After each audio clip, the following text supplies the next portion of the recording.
بسم اللہ الرحمن الرحیم۔ السلام علیکم پیارے ناظرین۔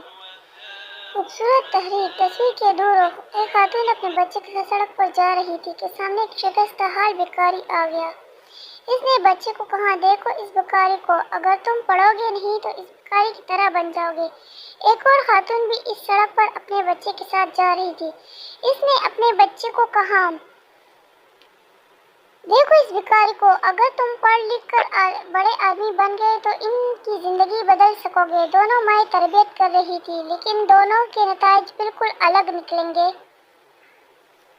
ایک نے بچے کو خواب دیا اور دوسرے نے عزم اور ایک خواب۔ تربیت بہت نازک کام ہے کیونکہ یہ آج کی کونپل کی وہ تراش خراش ہے جو کل ایک تناور درخت کی شکل اختیار کر لے گا۔ علماء منبر ہو یا استاد، ماں کی گود ہو یا والد کی دیکھ بھال، یہ سب اسی تربیت کے گہوارے ہیں۔ لہٰذا تربیت کو مثبت انداز دیں۔ اگر آپ کو میری ویڈیو پسند آئے تو پلیز لائک کیجیے، شیئر کیجیے۔